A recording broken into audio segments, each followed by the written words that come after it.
Hello.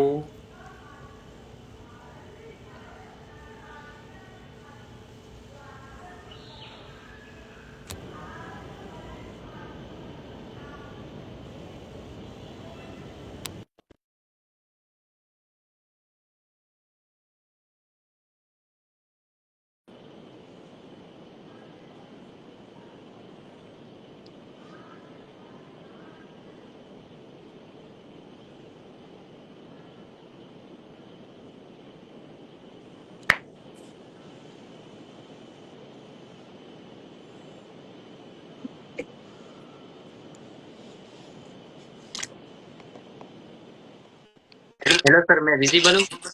Yes yes, visible हो। मेरी आवाज की आ रही है सर?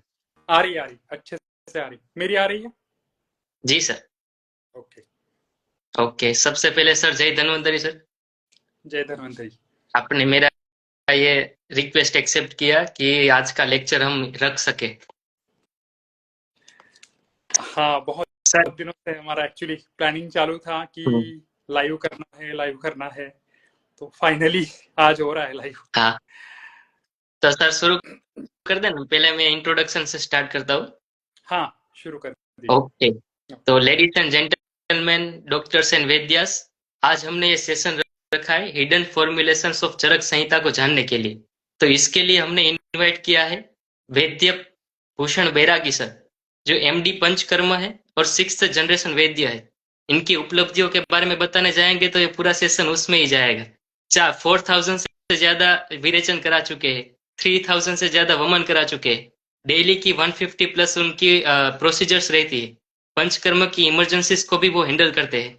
साथ ही में इन्होंने सेलिब्रिटीज लाइक खली, एकता कपूर, सुजाता कुमार, श्रीदेवी जैसे सेलिब्रिटीज को भी वो चिकित्सा कर चुके हैं। तो ऐसे वैद्य से आज हम जानेंगे चरक संहिता के वो छुपे हुए कुछ राज, जो क्लिनिक में उतने ही इम्पोर्टेंट है लेकिन आजकल कहीं गुम हो चुके हैं। तो आज हमने इनको इसीलिए इनवाइट किया है। नमस्ते। नमस्ते सर।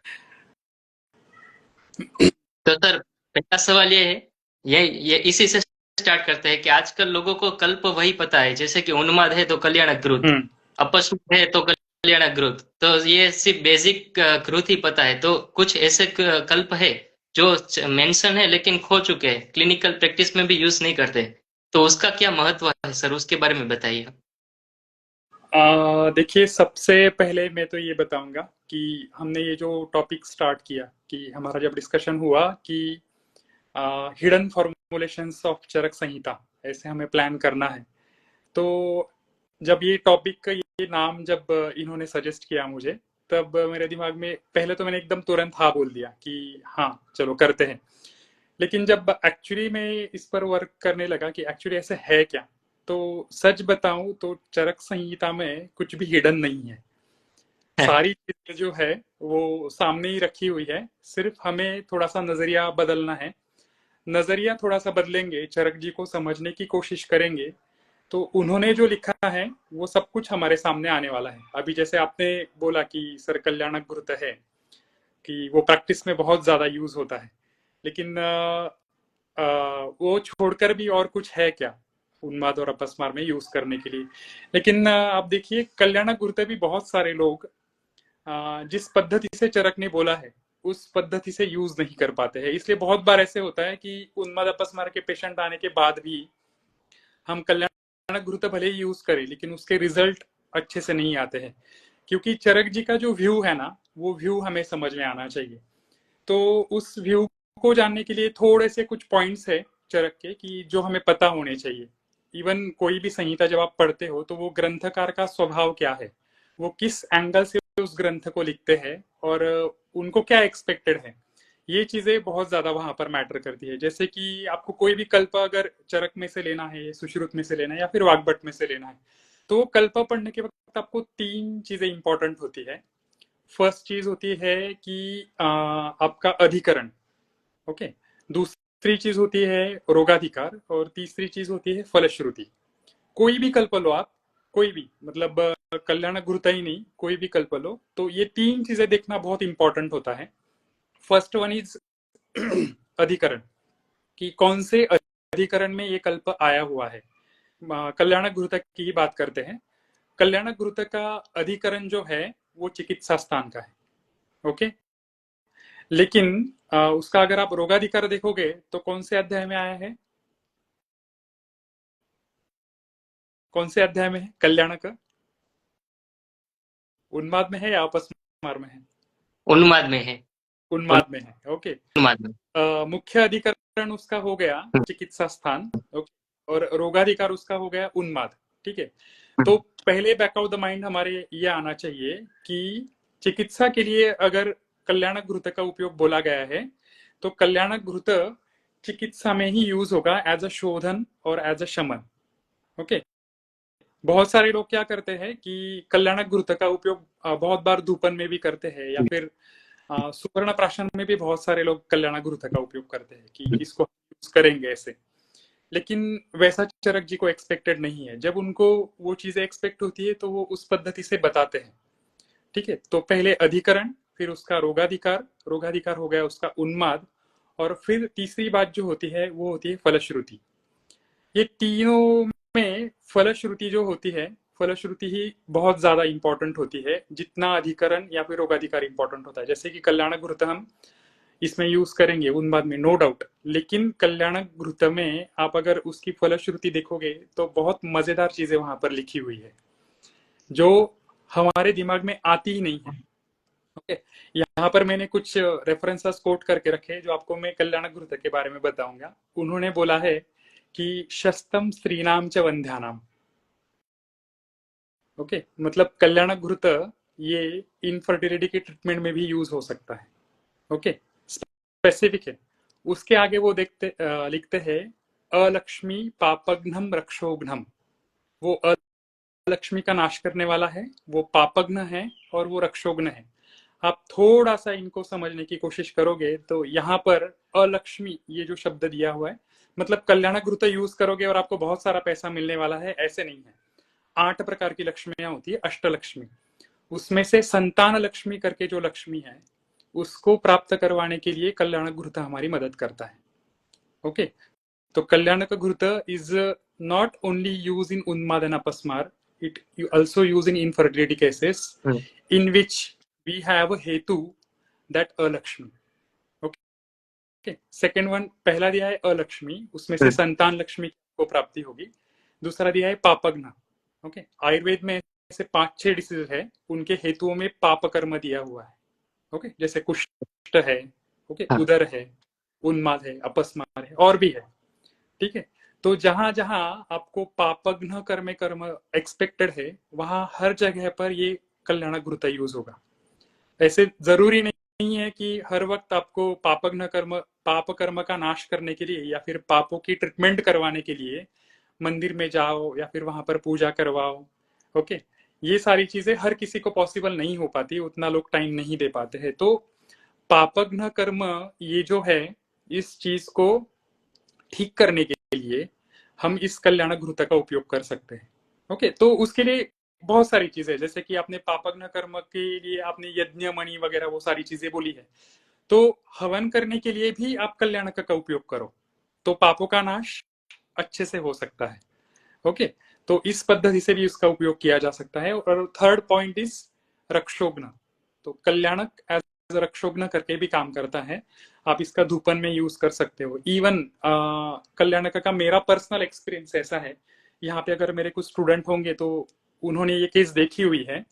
बहुत बार ऐसे होता है कि पेशेंट जो होता है उसमें अगर आपको ग्रह बाधा के लक्षण दिखते हैं तो उसमें जब हम कल्याणक घृत का उपयोग एज अ स्नेहपान शोधनार्थ जब यूज करते हैं तो इस घृत में मैंने खुद इतनी शक्तियां देखी है कि ये पेशेंट के हाथ में आने से पहले ही अगर वो पेशेंट ठीक होने वाला हो तो ही वो पेशेंट के हाथ में पहुंचता है। और अगर इससे पेशेंट ठीक नहीं होने वाला हो तो आप कितना भी प्रयास करो ये पेशेंट तक नहीं पहुंचता है। एक पेशेंट थी, उसको गंधर्व उन्माद करके पेशेंट थी वो, तो उस पेशेंट में हमने स्नेहपान चालू किया तो जैसे ही पेशेंट के हाथ में 30 ml ऑफ स्नेहपान उसके हाथ में गया, पेशेंट सिंकोप में चला गया और चक्कर आके गिर गई।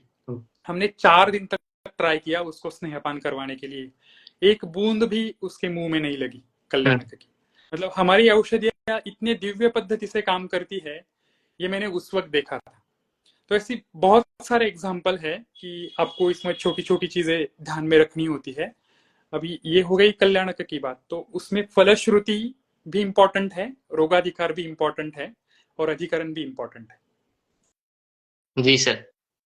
और सर साथ ही में वो भी बता दीजिए कि मेथड्स क्या होनी चाहिए यूज करने की, क्योंकि च्यवनप्राश आजकल लोग वैद्य की सलाह के बिना शुरू कर देते हैं खाना, लेकिन उनको इफेक्ट नहीं मिलते। तो कौन कौन सी मेथड्स है सर? अभी देखिए, कल्याणक जो है, कल्याणक में आप शमन करके यूज कर सकते हो, शोधन करके यूज कर सकते हो, और अन्य उन्माद अपस्मार की औषधियां हैं उनके अनुपान में भी इसको यूज कर सकते हो। ठीक है, उसके साथ जो मैंने अभी बोला कि आप हवन में भी हमारे घृत का उपयोग कर सकते हो। ये हो गया कल्याण का। अभी आपने च्यवनप्राश का टॉपिक निकाला है, तो उस पर भी अच्छे से बात कर ही लेते हैं। देखिए, चरक संहिता में च्यवनप्राश जो आया हुआ है, फर्स्ट थिंग कि हमारे सबके दिमाग में एक बात आती है कि च्यवनप्राश हम सब लोग देते हैं, पेशेंट को प्रिस्क्राइब भी करते हैं, लेकिन उसके जो डिजायर इफेक्ट है कि उन्होंने जो दिया है कि अस्य प्राषाणेन सुवृद्धो च्यवनो अपि पुनर्युवा, कि सुवृद्ध हुए च्यवन ऋषि पुनः युवा अवस्था को प्राप्त हुए। ये जो चीज है, ये अभी हमें नहीं दिखती है, बिल्कुल भी नहीं दिखती। नहीं क्यों नहीं। नहीं दिखती है? क्योंकि first thing, chyawanprash is a कुटी प्रावेशिक रसायन। ओके, और हम उसका उपयोग कर रहे हैं वातातपिक करके। जी। सेकेंड वन, चरक जी ने जो च्यवनप्राश बनाने के लिए बोला है, उसमें उन्होंने सिर्फ 500 आंवले लेने के लिए बोले हैं। हाँ। ओके, हम बना रहे हैं 100 किलो, 150 किलो, ओके, 50 किलो। तो 500 आंवले उन्होंने जो दिए हुए हैं, तो 500 आंवलों में ही वो गुण है जो रसायन में गुण एक्सपेक्टेड है। आप 500 के ऊपर एक भी आंवला लेते हो, वो गुण नहीं मिलेंगे आपको। ओके, और 500 आंवलों की जो मात्रा है, वो मात्रा एक व्यक्ति की मात्रा है। उन्होंने सिर्फ च्यवन ऋषि के लिए बनाया था, ना कि group of the patients. Okay, तो 500 आंवलों का च्यवनप्राश एक साथ बनाकर कुटी प्रावेशिक पद्धति से अगर आप सेवन करते हो, तो ही उसका इफेक्ट आपको जो दिया है दीर्घमायु स्मृति मेधा आरोग्यम तरुणम वयः, उसके हिसाब से मिलेगा, नहीं तो नहीं मिलेगा। और ये जो चीज है, ये हमने खुद ट्राई करके देखी। ओके, तो ऐसे नहीं है कि सिर्फ ग्रंथों में दिया है और हम फॉलो कर रहे हैं। उन्होंने भी जो लिखा है, 1000 बार पेशेंट के ऊपर ट्राई करके उन्होंने लिखा है। ओके, और हमें तो वैसे शंका होनी ही नहीं चाहिए उसके ऊपर, लेकिन फिर भी अगर आपको ट्राई करना है, आप खुद के ऊपर ट्राई करके देखिए, 500 आंवलों का च्यवनप्राश बनाइए, वो खाइए।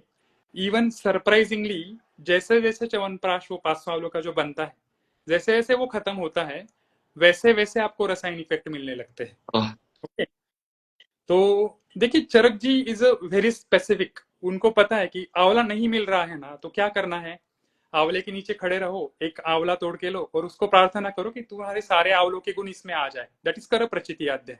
और वो आंवला आपको सेवन करना है, और वो 1000 आंवलों के गुण आपको एक साथ मिल जाएंगे। उनको वो चीज भी पता थी। तो यहाँ वो 500 के जगह पर 600 आंवले भी ले सकते थे, है ना, 1000 आंवले भी ले सकते थे, लेकिन उन्होंने वैसे किया नहीं, वो 500 ही आंवले लिए। तो कोई भी कल्प बनाने के वक्त या फिर उसको यूज करने के वक्त उसकी ग्रंथों में क्या मात्रा दी है, वो बहुत इंपॉर्टेंट होती है। ओके, तो च्यवनप्राश जो अभी मार्केट में चल रहा है, तो मतलब मैं आपको सच बताऊं तो 99% जो च्यवनप्राश है, वो फेक है। वो आपको रसायन इफेक्ट नहीं देने वाले हैं। ओके, और वो छोड़ो, उसके ऊपर जो अभी मार्केट में चीजें आ रही है कि शुगर फ्री च्यवनप्राश, ये तो ग्रंथोक्त है ही नहीं। ओके, शर्करा खुद रसायन है, और शर्करा के बिना च्यवनप्राश पूरा ही नहीं हो सकता। तो अगर उसमें शर्करा ही नहीं डालोगे, शुगर फ्री च्यवनप्राश बना रहे हो, तो दैट इज नॉट गुड। मतलब आप ग्रंथों को बिल्कुल फॉलो ही नहीं कर रहे हो, ऐसे हो गया। तो ये पूरा मार्केट की स्ट्रेटेजी के हिसाब से सारे च्यवनप्राश मार्केट में जा रहे हैं। अगर आपको इंडिविजुअल पुरुषम पुरुषम विक्षः इस सिद्धांतों के हिसाब से आपको प्रैक्टिस करनी है, तो आप इस पद्धति से जाओ। इवन ये सिर्फ आपको च्यवनप्राश के बारे में नहीं बताऊंगा, कितने बहुत सारे ऐसे कल्प है कि उनमें स्पेसिफिक प्रमाण दिया हुआ है कि ये जो घृत है, ये इतनी मात्रा में बनाइए, ये जो तेल है, ये इतनी मात्रा में बनाइए, ये जो चूर्ण है, वो इतनी मात्रा में बनाइए। जैसे कि कंस हरितकी श्रोत में उन्होंने वो कंस मात्रा में बोली है। ओके, तो ये जो चीजें हैं ना, ये स्पेसिफिक है, वो उतनी मात्रा में जब तक नहीं जाता है तब तक उसके इफेक्ट नहीं आते। इवन च्यवनप्राश की और एक बात, च्यवनप्राश का सेवन विधि भी बहुत स्पेसिफिक है। हम जनरली रिकमेंड करते हैं कि सुबह खाली पेट 2 चम्मच खाओ, ओके, और बाद में आप आपका रेगुलर खाना वगैरह खा सकते हो। हाँ। च्यवनप्राश की जो मात्रा है, उन्होंने दिया है कि अग्नि की जो आपकी बुभुक्षा की जो समय है, जो काल है, उसको डिस्टर्ब ना करे उतनी उसकी मात्रा होनी चाहिए। ओके, मतलब लिटरली कटोरी में आप सुबह च्यवनप्राश लेके बैठो और चम्मच चम्मच भर के खाओ। कितना खाना है कि आपके अगर 10 बजे भूख लगने का आपका टाइम है, तो वो 10 बजे ही वापस लगना चाहिए, इस हिसाब से आपको वो खाना है। ओके, तो वैसे आपको अगर देखा जाए तो 500 आंवलों का च्यवनप्राश बनाकर वो अगर आप इस आहार्य मात्रा में अगर उसको खाते हो, तो 500 आंवलों का च्यवनप्राश 8 दिन में खत्म हो जाता है। ओ, ओ, ओके, और उसके बाद आपको उसके रिजल्ट मिलते हैं। वो भी आप सुबह कटोरी भर के च्यवनप्राश लोगे, वो खाओगे, खाने के बाद उन्होंने बोला है कि जब भूख लगेगी तो उसके बाद दुग्धपान करना है, ठीक है, उसके बाद वो दूध भी जब जीर्ण हो जाए, वो भी आहार में पच जाए, उसके बाद खाना खाना है। हम्म, ओके, तो ये जो स्पेसिफिक चीजें हैं, ये चरक में दिए हुए हैं, ये टिकाओं में दी हुई है, लेकिन हम उनके तरफ ध्यान नहीं देते हैं। और प्रैक्टिकली आप जब ये करके देखोगे तब आपको मजा आएगा कि नहीं, ये प्रैक्टिस बहुत अच्छी है, इस पद्धति से ही हम प्रैक्टिस करेंगे। इसलिए मेरे क्लिनिक में जो च्यवनप्राश होते हैं, मैं उसको मतलब पेशेंट वाइज ही देता हूँ कि नहीं, आपको च्यवनप्राश रसायन देना है तो बनाकर रखते हैं, और बनाकर रखने के बाद 500 आंवलों की ही पैकिंग करके रखते हैं, और वैसे ही as a treatment, commercial base पे कैसे ही बनाने हैं, दैट इज डिफरेंट पार्ट, लेकिन as a treatment, as a rasayana, आपको वैसे ही करना है। जी। दक्षा जी भी बता रहे हैं कि उसके पहले शोधन प्रोसीजर में भी जाना जरूरी है रसायन सेवन से पहले। हाँ, रसायन सेवन से पहले शोधन प्रोसेस जरूरी है, हम्म, नो डाउट। लेकिन आप देखिए, रसायन अध्याय में उन्होंने बोला है कि अगर आपको शोधन करना पॉसिबल नहीं होता है तो उन्होंने शोधन के कुछ योग दिए हुए हैं, हरितकी का सेवन वगैरह वो आए हुए हैं, उनका उपयोग करके आप रसायन का डायरेक्टली उपयोग कर सकते हो। कि मान लो कि मेजर पंचकर्मा आप अगर नहीं कर सकते हो, तो वो ना करते हुए शोधन के चूर्ण आए हुए हैं, उन शोधन के चूर्ण का उपयोग करके आप कोई भी रसायन का उपयोग कर सकते हो। Okay sir. अब सर क्लिनिकल टॉपिक्स पे आते। क्लिनिक्स में आजकल एंटीबायोटिक्स के रेजिस्टेंस भी मिल रहे हैं, एंटीबायोटिक्स का यूज भी बढ़ गया है। हम्म, तो हमारे पास ऐसे फॉर्मुलेशंस है जो छुपे हुए हैं चरक संहिता में, जो एंटीबायोटिक्स का रिप्लेस कर सकता है। हाँ, बहुत अच्छे से, मतलब सवाल ही बहुत अच्छा है कि आयुर्वेदा में एंटीबायोटिक्स ऐसा कुछ सोचा जा सकता है क्या? 100% सोचा जा सकता है। एक बहुत ही इम्पोर्टेंट, क्लिनिकली बहुत ही यूज होने वाला अध्याय, लेकिन आजकल के वैद्य इसको बहुत कम, मतलब जो नव वैद्य है वो, जो थोड़े से प्रैक्टिस में अच्छे से है, जो गुरु के पास सीखे, उनको वो चीजें पता है। लेकिन जो नव वैद्य है, जो प्रैक्टिस में नए नए हैं, उनके लिए ये चीज बहुत इंपॉर्टेंट है, इसको अच्छे से जान लीजिए। चरक का ऐसा अध्याय कि जिनको हम एग्जाम के वक्त भी नहीं पढ़ते हैं, ओके, और प्रैक्टिस के वक्त भी हम उसको स्किप करते हैं, ऐसा अध्याय, दैट इज विषय चिकित्सा अध्याय।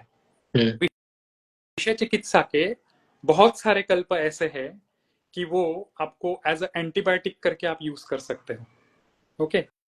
और उसमें से एक प्रधान कल्प जो मैं मेरे प्रैक्टिस में यूज करता हूँ, दैट इज चंपकादि अगद, जो वाग्भट में भी आया हुआ है और चरक में भी आया हुआ है। बनाना बहुत इजी है, ज्यादा कंटेंट नहीं है उसके। चंपकादि अगद आप बनाइए और उसका यूज कीजिए एज एंटीबायोटिक करके, बहुत अच्छे रिजल्ट मिलते हैं, अल्टीमेट रिजल्ट मिलते हैं। किसी भी मतलब मॉडर्न में भी तो आपको ऐसे देखने मिलेगा कि अपर रेस्पिरेटरी ट्रैक्ट के एंटीबायोटिक्स अलग है, लोअर रेस्पिरेटरी ट्रैक्ट के अलग है, यूरिनरी ट्रैक्ट के अलग है, ऐसे है। लेकिन ये एक चंपकारी अगध ऐसा है कि आपको सिर्फ उसका अनुपान चेंज करना है, अनुपान चेंज करके उसका गामित्व बदल जाता है, तो वहां जाके काम करता है। एग्जाम्पल बताता हूँ, चंपकारी अगध विथ सितोपराधी चूर्ण, ओके, ऐसे अगर आपने यूज किया तो उसका गामित्व जाता है अपने फुफ्फुस की तरफ, ओके। तो उसके व्याधियों में ये आपको अच्छे से काम करवाएगा। वैसे ही चंपकादि अगध विद आमल की चूर्ण, ऐसे अगर यूज करते हो तो वो जाएगा आपके जीआई ट्रैक के ऊपर, ठीक है, वहां पर अगर आपको कोई एंटीबायोटिक के एक्शन चाहिए तो चंपकादि अगत का चूर्ण अवपीड़न के स्वरूप में घृत के साथ अगर आप सेवन करते हो तो वो यूरिनरी ट्रैक्ट के इन्फेक्शंस में आपको अच्छा काम करता है, क्योंकि अवपीड़क सर्पी जो है आपको पता होगा वो हम मूत्रज रोगों में उसका उपयोग ज्यादा करते हैं।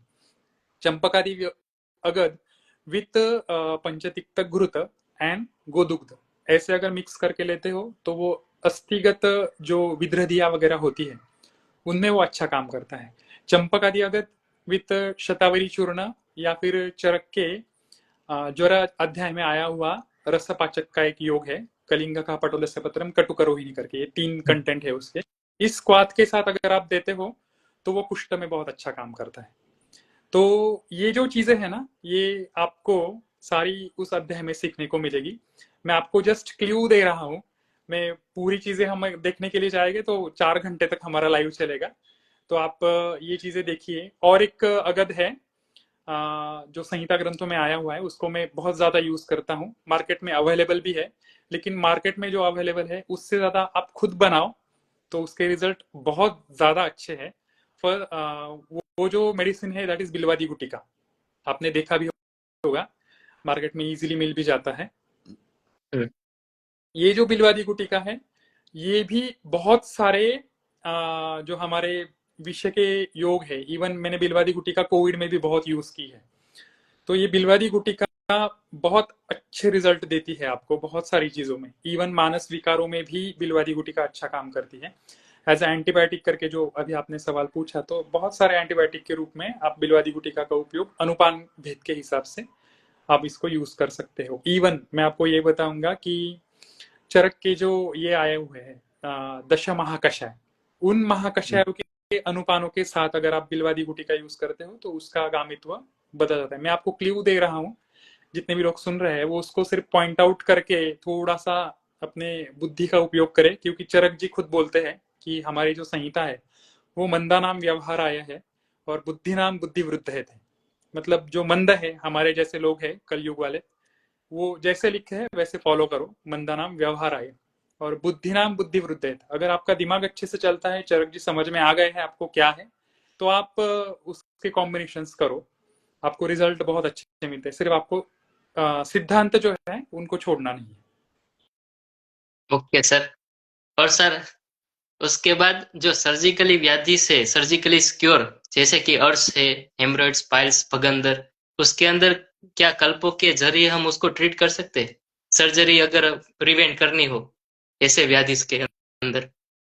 हाँ देखिए, सर्जरी के भी बहुत सारे ऐसे व्याधि है जिनकी कुछ अवस्थाएं ऐसी है, उन अवस्थाओं को हम औषधि चिकित्सा से ठीक कर सकते हैं। ओके, जैसे कि एग्जांपल बताता हूँ, ये और एक चरक का अध्याय कि जिसके ऊपर हम उसको स्किप करते हैं, जिसको पढ़ते नहीं है, क्योंकि जब भी सर्जिकल की बात आती है तो हम डायरेक्टली सुश्रुत में घुसते हैं। तो तुरंत नहीं तो। हाँ, हाँ। सुश्रुत के बारे में हमारे दिमाग में बात आती है, लेकिन चरक जी जैसा जेन्यून आपको प्रैक्टिशनर मिलेगा नहीं।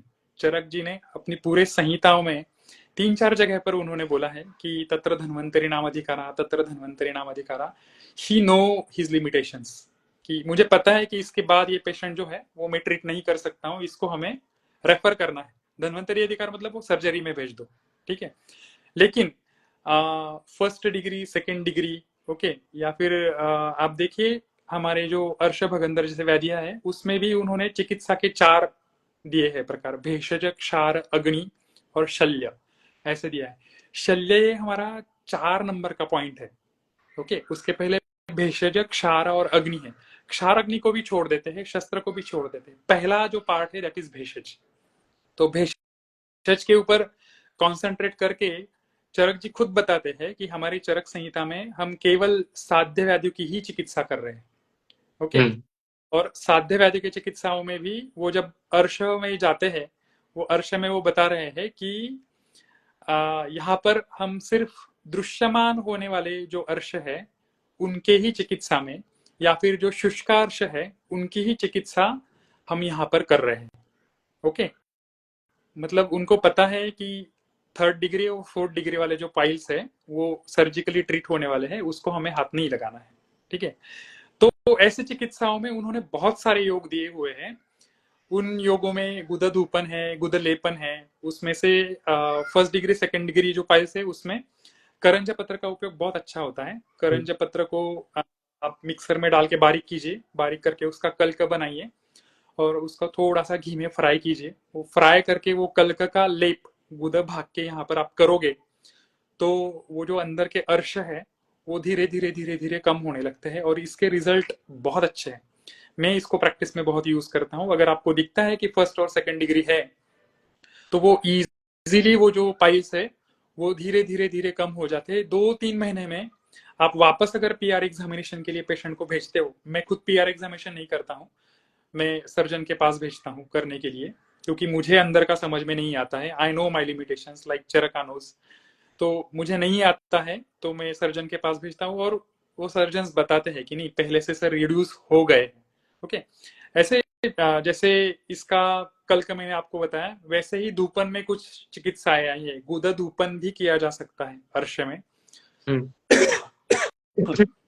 तो गुदा धूपन में उन्होंने एक थोड़ा सा विचित्र कल्प है। यूज करना थोड़ा आपको ऐसे लगेगा सर कैसे डिफिकल्ट है। उन्होंने बोला है कि काले सांप जो केचुली होती है उसको यूज करने के लिए बोला है। तो वो मिलना थोड़ा डिफिकल्ट है, काले सांप की तो नहीं मिलती है, लेकिन जो कोई भी सांप की आपको मिले वो यूज करो।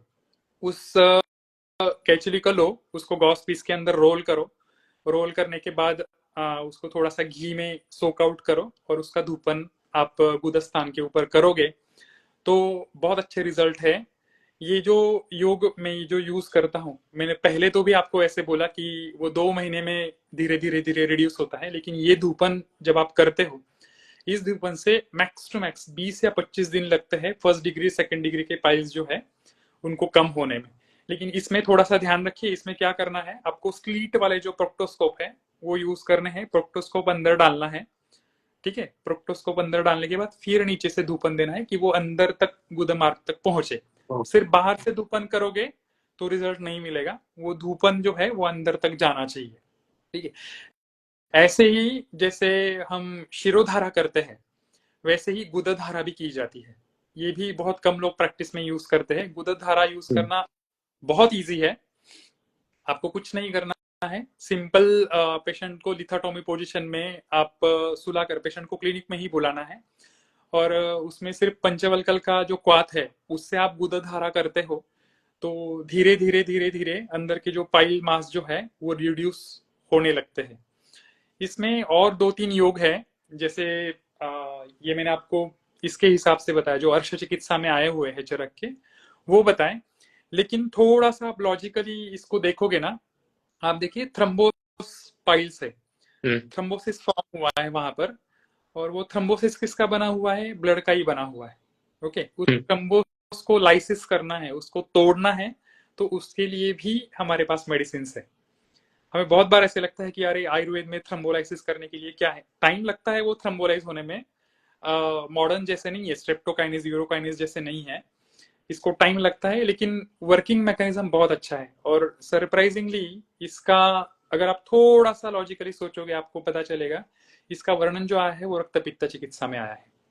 ओके, तो रक्त पित्त चिकित्सा में उन्होंने बोला है कि अशुद्ध रक्त का जब आप स्तंभन करते हो तो वहां पर कुछ व्याधियां होती है, दूषित स्तंभनजन्य व्याधियां, ऐसे उन्होंने बोला है। नासाग्रह, पुतिनस्य, गलग्रह, ऐसे बोला है। तो वो जो वहां पर ग्रंथियां बन जाती है अंदर नाक के अंदर या फिर गले के अंदर, उन ग्रंथियों को फोड़ने के लिए उन्होंने कुछ चीजें यूज करने के लिए बोली है। उसमें एक चीज है, हम सभी को वो चीज पता है, बहुत सारे लोग उसको यूज भी करते हैं, दैट इज कमलनाल क्षार।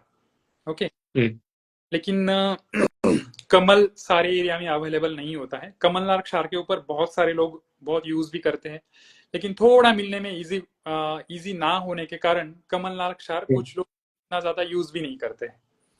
लेकिन उसके ऑप्शन में उसी श्लोक के ऊपर आगे आप जाओगे तो वहां कमलनाल के क्षार के ऑप्शन में उन्होंने पलाश क्षार भी दिया है। पलाश मिलना बहुत इजी है, पलाक्षार बना के रखिए और पलाक्षार को बनाकर वो जो क्षार है आप वो इंटरनली पान करने के लिए भी दे सकते हो।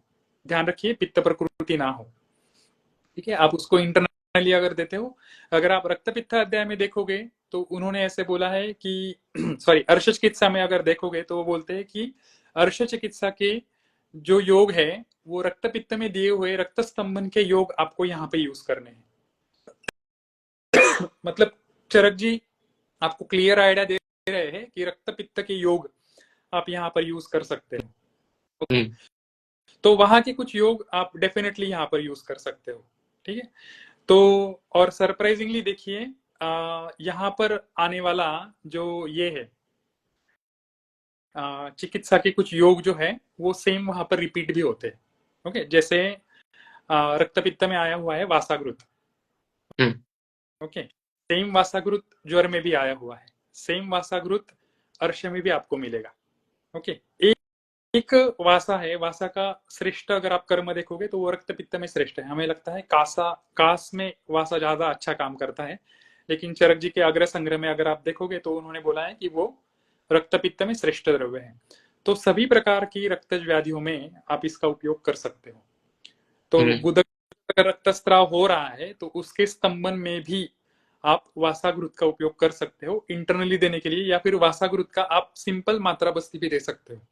इतनी अच्छी चिकित्सा चरक जी में दी हुई है। और एक चीज, अगर आपको एक क्षार यूज करने में थोड़ा डिफिकल्ट लगता है कि नहीं मैंने इसका उपयोग नहीं किया है सर, मुझे थोड़ा रिस्की लगता है, या फिर पित्तज प्रकृति के पेशेंट है, तो उसमें हम क्या करें?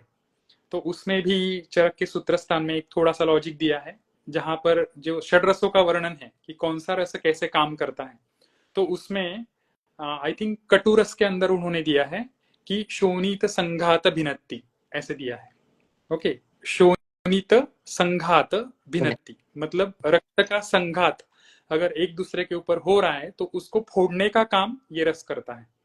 ओके, तो सिंपल आप कटु और तिक्त रस का कोई द्रव्य चॉइस कीजिए। मैं जनरली कुटकी चॉइस करता हूं क्योंकि कुटकी का प्रभाव भी भेदन है। ओके, तो वो भेदन भी करती है और ये शोणित संघात है इस पर भी काम करती है। तो कुटकी अगर आप यूज करते हो तो वो ये जो छोटे छोटे थ्रम्बोस्पाइल्स है उनके ऊपर अच्छा काम करती है। ओके, इवन सेम लॉजिक लगाकर आप कार्डियक डिसीजेस के जो थ्रम्बोसिस और वहां पर आने वाली जो चीजें हैं उनको आप इससे रिजॉल्व कर सकते हो। इतने अच्छे योग है। अभी आप बोलोगे सर कुटकी थोड़ी सी महंगी है, उसको यूज कैसे करें? तो आई थिंक कि स्ट्रेप्टोकाइनेज यूरोकाइनेज जितने में जाता है उससे तो वो सस्ती है, तो आप उसको इजीली यूज कर सकते हो। और कुटकी का एक बहुत अच्छा कल्प जो हम सब लोग यूज करते हैं दैट इज आरोग्यवर्धिनी। ठीक है, वो आप इजीली यूज करो, आपको अच्छे रिजल्ट मिलेंगे।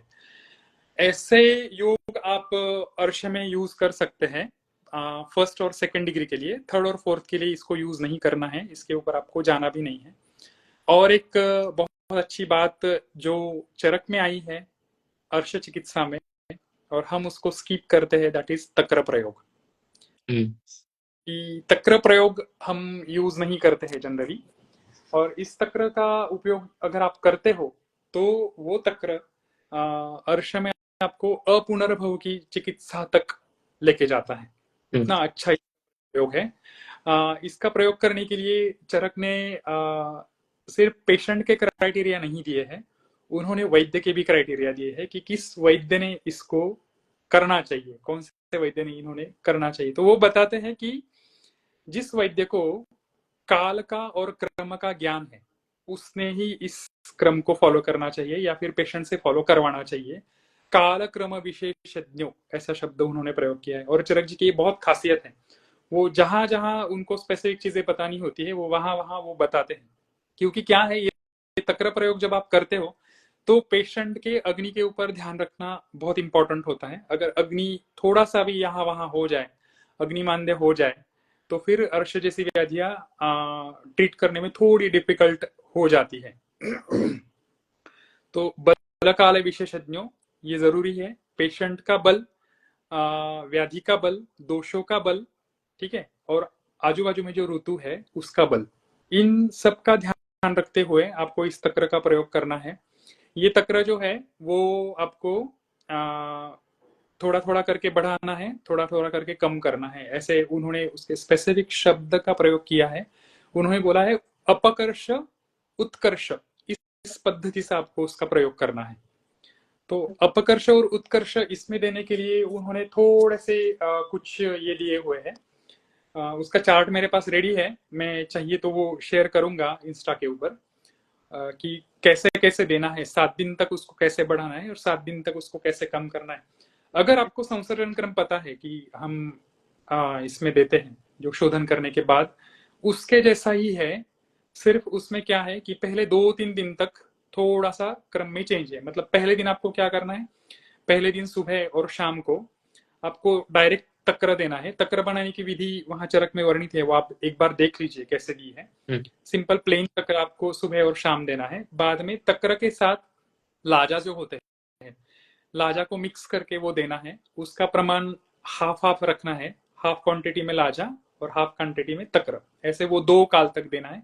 उसके बाद तक्र और पेया ऐसे आपको मिक्स करके देना है, ठीक है, वो 2 अन्न काल तक देना है। उसके बाद तक्र और ओदन, मतलब चावल के साथ आपको तक्र खाने के लिए देना है पेशेंट को। फिर वो 2 अन्न काल देना है। फिर उसके बाद तक्र और यूष ये खाने के लिए देना है, वो भी 2 अन्न काल तक देना है। और फिर तक्र और मांस रस देना है। मैं मांस रस थोड़ा सा पेशेंट के हिसाब से देखता हूँ कि अगर पेशेंट वेजिटेरियन है तो मैं जनरली पेशेंट को नहीं प्रिस्क्राइब करता हूँ कि आप मांस रस मत लो, और एंड में वापस तक्र और भोजन ऐसे देने के लिए बोला है। मतलब खाने में आपके साथ डायरेक्टली तक्र होना चाहिए। ये 7 दिन का 2-2 अन्न काल का क्रम उन्होंने दिया हुआ है। ये 7 दिन तक होने के बाद वापस आपको क्या करना है, इसका आरोहण करना है। ये कम हो गया, तक्र की क्वांटिटी धीरे धीरे कम हो जाती है, वापस तक्र की क्वांटिटी धीरे धीरे बढ़ानी। ओके, ऐसे 15 दिन तक 7 दिन का चलेगा। ये 15 दिन का एक साइकिल हो गया। ऐसे आपको 5-5, 6 साइकिल करने के बाद पेशेंट में आपको अपुनर्भव के जो रिजल्ट है वो अच्छे से देखने को मिलते हैं। तो ये तक्र का उपयोग जो है वो चरक में आया हुआ है, चरक चिकित्सा अर्श अध्याय में। आई थिंक 77 नंबर के श्लोक में आया है कि कैसे आपको उसको बनाना है। तो एक बार वो देख लीजिए, समझ में ना आ जाए तो आप डीएम कर सकते हो, हम वहां पर भी आपको आंसर करेंगे। तो इतनी सारे सर्जिकल डिसीज के बारे में आपको ऐसे सोचना है, तो ये सर्जिकल के बारे में सोचकर उसको आप भेषज चिकित्सा में से कैसे ट्रीट कर सकते हो, ये थोड़े से गाइडलाइंस आपको चरक में से मिल सकते हैं। ओके सर, आपने एक अच्छा प्रयोग बताया, क्योंकि लोग जनरली सजेस्ट करते हैं कि सिर्फ आप तक्र पीजिए, लेकिन इस तरीके से उसका प्रयोग करना चाहिए चिकित्सा में, वैसा हाँ, बहुत लोग नहीं जानते। और आपने वो भी कनेक्टिंग लिंक भी बताया, एक चैप्टर टू अदर चैप्टर, ज्वर जैसे कि वासा घृत का आपने बताया। तो यही हमारे शास्त्र की सुंदरता है, सभी चैप्टर्स एक साथ अपने साथ जुड़े हुए हैं। तो सर प्रयोग बता रहे, तो साथ ही में मेरी आवाज आ रही है सर? हाँ, आवाज आ रही। हाँ, हाँ, तक्र का प्रयोग बताया, तो साथ ही में सर तर्पण आदि क्रम एंड रसादि क्रम भी हमारे शास्त्र में बताया है, तो उसको भी विधि आप बता दीजिए उसका भी। ये भी हाँ। बहुत सुंदर टेक्निक है, चरक जी में आई हुई। 99% पंचकर्म के वैद्य जिन्होंने एमडी पीएचडी पंचकर्म किया हुआ है, ऐसे वैद्य या फिर जो अभी जो प्रैक्टिस में आए हुए हैं ये वैद्य, इनको पता नहीं मुझे क्यों इसको प्रैक्टिस में वो नहीं लाते हैं। इतना सुंदर योग चरक ने बनाकर रखा है। हम बहुत बार ऐसे सोचते हैं कि हाँ चलो संसर्जन क्रम हो गया, हमने पेशेंट को दे दिया, अभी पेशेंट का अग्नि ठीक हो गया, हम कर देते हैं, चिकित्सा पूरी हो गई यहाँ तक हम डिक्लेयर कर देते हैं। लेकिन उन्होंने स्पेसिफिक इंडिकेशंस के साथ तर्पणादि क्रम या फिर रसादि क्रम इसका उपयोग उन्होंने दिया हुआ है। उसमें पहली चीज उन्होंने जो दी है जिसको हम स्किप कर रहे हैं, चरक सिद्धि 6 में ये सूत्र आया हुआ है। सूत्र ऐसा है कि कफ पित्ते विशुद्धे अल्पम मद्यपे वातपैत्तिके तर्पणादि क्रमम कुर्यात् पेया अभिसंधेत्ता। देखिए इंडिकेशंस 3-4 ही लाइन में उन्होंने दिए हैं कि कफ पित्ते विशुद्धे अल्पम।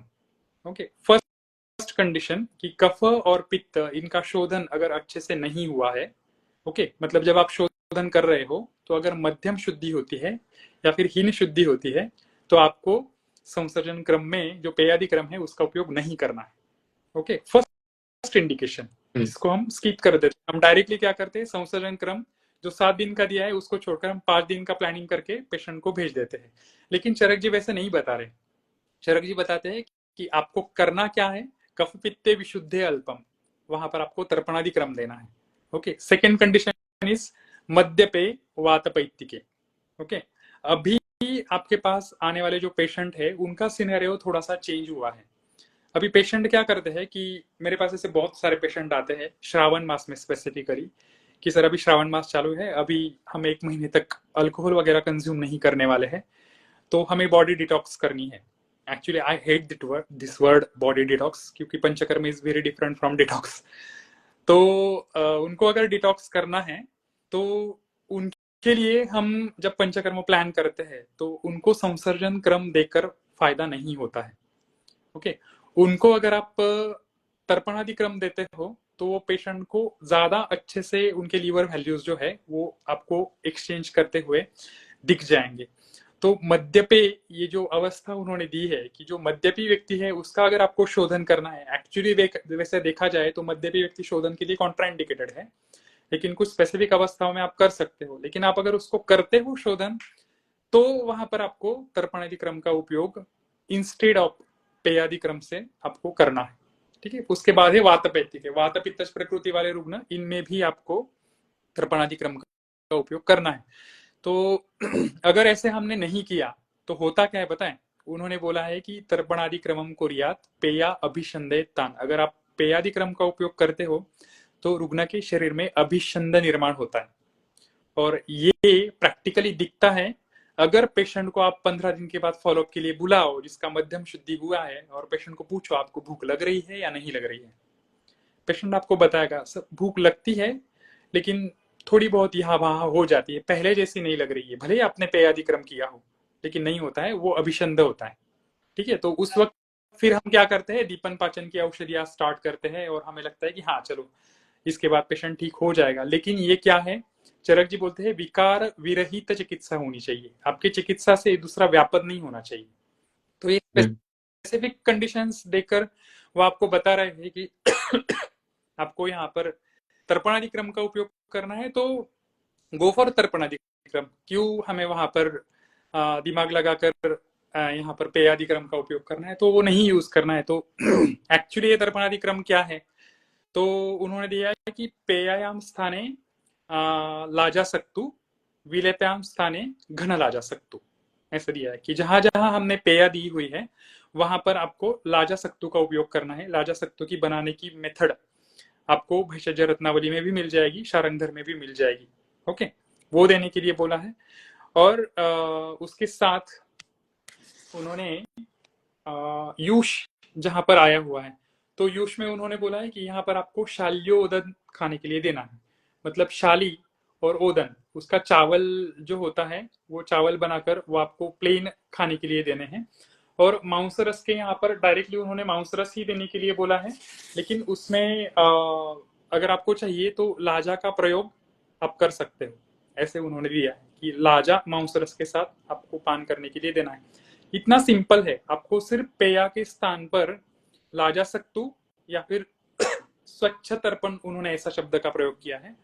मतलब ये बनाना बहुत इजी है, आपको मेथड भी बता देता हूँ। अगर आप 1 गिलास भर पानी लेते हो तो 1 गिलास भर पानी में ये जो लाजा होते हैं, लाजा मिक्सर में डालकर उसको बारीक करनी है, पेस्ट बनानी है उसकी। और पेस्ट बनाकर जैसे कढ़ी बनाने के लिए हम तक्र में जैसे आटा मिक्स करते हैं, वैसे इसमें आपको ये जो लाजा सत्तू है, लाजा की जो पाउडर है उसको मिक्स करनी है, उसको ब्लेंडर में ब्लेंड करना है और एक बार उसको गर्म करना है, बस हो गया आपका स्वच्छ तर्पण। इतना इजी है। और घन तर्पण में पानी का प्रमाण जो है वो कम हो जाता है, मतलब वो जो है वो थोड़ा गाढ़ा बन जाता है, शीरा जो हम बनाते हैं उसके जैसी कंसिस्टेंसी हो जाती है। और स्वच्छ तर्पण की कंसिस्टेंसी सूप की तरह होती है। ये थोड़ा सा इतना डिफरेंस है। ये अगर आप यूज करते हो तो इसकी खासियत ये है कि जो कफ पित्त का शोधन अल्प हुआ है तो वो शेष दोष जो बचे हुए हैं इनका पाचन ये खुद ही करता है, ये इसकी खासियत है। इसलिए ये स्वच्छ तर्पण और घन तर्पण का उपयोग आपको इसमें करना है। इस पद्धति से आप प्लान करते हो तो ये बहुत अच्छे से यूज होता है। ये हो गया तर्पणादि क्रम। ऐसे ही सेम रसादि क्रम का भी उपयोग आया हुआ है कि अलग अलग रस उन्होंने बोले हैं कि पहले आपको कैसा रस लेना है, पहला रस कौन सा होना चाहिए, पहले मीठा खाना है, तीखा खाना है, खट्टा खाना है, ये उन्होंने दिया हुआ है। ये रसादी क्रम भी बहुत सारे वैद्य यूज नहीं करते हैं, इसको भी यूज कीजिए। इन्होंने स्पेसिफिक बोला है। आप देखिए शोधन के लिए पेशेंट रेडी हो जाता है, लेकिन सेकेंड टाइम पेशेंट जब आपके पास आता है ना, तो पेशेंट आपको डायरेक्टली बोलता है कि सर मैं घी भी पी लूंगा, शोधन भी मेरा हो जाएगा, लेकिन आपका जो बाद में जो डाइट का चार्ट होता है ना, उसको टेस्ट नहीं होती, वो लेने में बहुत दिक्कत करता है। तो चरक जी इतने स्पेसिफिक है, वो बताते हैं कि ये जो क्रम है, अपना तर्पणादि क्रम है या फिर रसादि क्रम है, इनमें अगर कुछ आपको लगता है कि ये लेने में अगर आपको प्रॉब्लम हो रही है, तो वो बोलते हैं कि हम क्या करेंगे, ये जो पेयादि क्रम है या फिर तर्पणादि क्रम है, इनकी टेस्ट इन्हांस करने के लिए हम यहाँ पर अलग अलग प्रकार के रसों का उपयोग करेंगे, और जो प्रैक्टिकली करना चाहिए। तो वो बोलते हैं कि सबसे पहले आपको मधुर और अम्ल रस का उपयोग करना है, ठीक है। उसके बाद आपको अम्ल और लवण रस का उपयोग करना है, उसके बाद आपको मधुर और तिक्त रस का उपयोग करना है, और फिर कषाय और कटु रस का करना है। इतनी सिंपल लॉजिकल बात है। आप सोचोगे कि सर अग्निमांद्य होता है, और अग्निमांद्य होने का, अग्नि हमें प्रदीप्त करना है, तो पहले मधुर रस दिया है, ऐसे क्यों? ओके, तो इसका भी उनको चरक जी को पता था कि ऐसा सवाल कोई तो कोई पूछेगा, इसलिए उन्होंने उसका आंसर देके रखा है। वो बोल रहे हैं कि पहले हमने मधुर और आम्ल रस का उपयोग किया है, क्योंकि पहला आहार जब हम देंगे तो वो पक्वाशय में रहने वाले अतिरिक्त वायु का जो प्रकोप हुआ है, उस प्रकोप को ये कम करेगा। मतलब मधुर जो है, मधुर और अम्ल, ये पक्वाशय के बाद जो अम्ल और लवण रस जो आया हुआ है, वो ग्रहणी के ऊपर काम करेगा। आप देखिए अम्ल और लवण ग्रहणी के ऊपर काम करता है, ओके। और उसके बाद आए मधुर और तिक्त, ये कहाँ काम करेंगे? आमाशय के ऊपर काम करेंगे। और बचा हुआ है कषाय और कटुरस, जो मुखर का जो अंदर का पार्ट है, उसके ऊपर काम करेगा। तो इस पद्धति से रसों का उपयोग आपको करना है। तो मेन पार्ट इज दैट कि सर इसका उपयोग कैसे करें, रस तो बताए हैं, इसका उपयोग कैसे करने? बहुत सिंपल है। आप जो पेया बनाओगे, उसके अंदर आपको एक मधुर द्रव्य डालना है और एक अम्ल द्रव्य डालना है। मैं ऐसे यूज करता हूँ कि मधुर द्रव्य डालने के लिए उसमें थोड़ी सी शक्कर जो होती है, खड़ी शक्कर जो प्रसाद में यूज होती है, बड़े बड़े मत्स्यंडिका, वो डालता हूँ। और अम्ल रस का कुछ चाहिए तो मैं नींबू का प्रयोग करता हूँ, क्योंकि नींबू जो है वो रस में अम्ल है, और उसका जो विपाक जो है वो मधुर है। तो अम्ल और मधुर, ऐसी दोनों चीजें एक साथ आपको मिल जाती है, तो पेया के अंदर थोड़ा सी शक्कर डालकर ऊपर से अगर आप नींबू निचोड़ते हो, तो ये जो चीज है टेस्टी बन जाती है पेया। ओके, तो इस ऐसे ही सेम पहले आपने मधुर और अम्ल का उपयोग किया, बाद में आपको विलेपी जो है, विलेपी को थोड़ा सा अम्ल और लवण बनाना है। आपको कुछ नहीं करना है विलेपी बनाने के वक्त, उसमें हम सेंधा नमक तो डालते ही हैं, और अम्ल करके आपको वापस थोड़ा सा नींबू निचोड़ना है, ठीक है। बाद में आपको मधुर और तिक्त यूज करना है। तो तिक्त रस के लिए हमारी हल्दी जो होती है, हल्दी तिक्त रस की होती है, तो हल्दी और मधुर रस की थोड़ी सी शर्करा, इसको मिक्स करिए, और आपका जो यूश है, वो यूश जो है वो टेस्टी बन जाएगा, ठीक है। ऐसे ही थोड़ी थोड़ी लॉजिकल बातें यूज करके सिद्धांतों को मिक्स, सिद्धांतों के ऊपर बेस रहकर आपको इस चीजों को अगर आप जब इनहांस करते हो, तो आपकी प्रैक्टिस जो है वो ज्यादा फ्लरिश होती है, ठीक है। तो इस पद्धति से आप उपयोग में इसको ला सकते हो। ये पेयादि क्रम का उपयोग ला सकते हो, तर्पणादि क्रम का, जो हम प्रैक्टिकली यूज नहीं करते, that is the actually not hidden, but हमारी आंखों के ऊपर जो पट्टी है, उस पट्टी को निकाल कर इस चीज को आपको देखना है, तो आप इसको प्रैक्टिस में ला सकते हैं। जी सर, बहुत ही ब्यूटीफुली आपने ये तर्पणादिक्रम रसादिक्रम एक्सप्लेन किया, क्योंकि ये क्लिनिक में छूट जाता है प्रैक्टिस के दौरान। लोग सिर्फ पेयादिक्रम ही सजेस्ट करते हैं, तो बहुत अच्छी तरीके से आपने बताया। सर अगला सवाल ये है कि क्लिनिकल प्रैक्टिस के अंदर हमें ओपीडी बेस में कौन कौन से कल्प हमें रखने ही चाहिए, कौन कौन से कल्प होने ही चाहिए वहां पे? ये सवाल बहुत सारे जो हमारे इंटर्नशिप में जो अभी वैद्य है, कि अभी वैद्य बनने वाले हैं, उनके मन में बहुत बार होता है कि सर ये जो सर है इनके प्रैक्टिस में घृत ज्यादा यूज होते हैं, ये जो सर है इनके प्रैक्टिस में भस्म ज्यादा यूज होते हैं। तो हमारे प्रैक्टिस में, हम हमारे क्लिनिक में कौन से द्रव्य रख सकते हैं या फिर कौन से स्पेसिफिक चीजें जो है, स्पेसिफिक औषधियां जो है उनको हम रख सकते हैं। इसके लिए मैं आपको एक लिस्ट मेरे पास रेडी है, मैं चाहिए तो शेयर करता हूँ। दो तीन चीजें दिमाग में रखिए कि आपके प्रिस्क्रिप्शन में आपको क्या लिखना है। ओके, फ्रैंकली स्पीकिंग मेरी जो प्रैक्टिस है इसमें मेरे क्लिनिक में हार्डली 2 या 3 भस्म होंगे, इससे ज्यादा मैं भस्म यूज नहीं करता हूँ। ठीक है, आपके प्रिस्क्रिप्शन में एक गूगल कल्प होना चाहिए, एक कोई तो कषाय होना चाहिए। ठीक है, सीजन के हिसाब से आसावरिष्ठ होने चाहिए। ठीक है, एक रस औषधि होनी चाहिए। ऐसे कंपलसरी नहीं है, आप सिर्फ उसको ये कर सकते हो, कम ज्यादा कर सकते हो। और एक आध अनुलोमन द्रव्य होना चाहिए और एक आध घृत होना चाहिए। ओके, ये एकदम बेसिक रूल है, इसको याद रखिए कि अलग अलग व्याधियों के अलग अलग जो गुगुल कल्पनाएं जो होती है इनको आपको यूज करना है। जैसे आमवात है तो आमवात में आपको सिंहनाथ गुगुल आपके क्लिनिक में होना चाहिए। मन्यागत वात है, कटिगत वात है, तो उसके लिए आपके पास त्रयोदशांग गुगुल, सप्तविंशति गुगुल, अष्टविंशति गुगुल, ये गुगुल आपके पास होने चाहिए। या फिर आपको अस्थि विकारों में अगर कुछ काम करना है तो वहां पर लाक्षादि गुगुल काम आता है, तो वो लाक्षादि गुगुल आपके पास होना चाहिए। आपका वीडियो फ्रीज हो गया है शायद। हाँ, अभी आ रहा है। तो ये गूगल कल्पना आपके पास ये गूगल होने चाहिए। कषाय जो है, कषाय आपके पास क्लिनिक में रासना सप्तक कषाय है, महारासनादि कषाय है, सुकुमारक कषाय है। मेरे क्लिनिक में मैं मैक्सिमम टाइम, जितने अगर यहाँ पर मेरे स्टूडेंट होंगे उनको भी पता है, मेरे 90% प्रिस्क्रिप्शन में रासना सप्तक कषाय होता है। क्योंकि रासना सप्तक कषाय की फलश्रुति इतनी सुंदर है, उन्होंने बोला है कि सप्त धातु गते वाते सामे सर्वांगजे पिबेत। सप्त धातुओं में जाने वाला जो वायु है और साम अवस्था है, ऐसी सभी व्याधियों में आप इसको यूज कर सकते हो। तो अभी आपके पास आने वाले जितने भी पेशेंट है उसमें आप ब्लाइंडली यूज करो, ब्लाइंडली।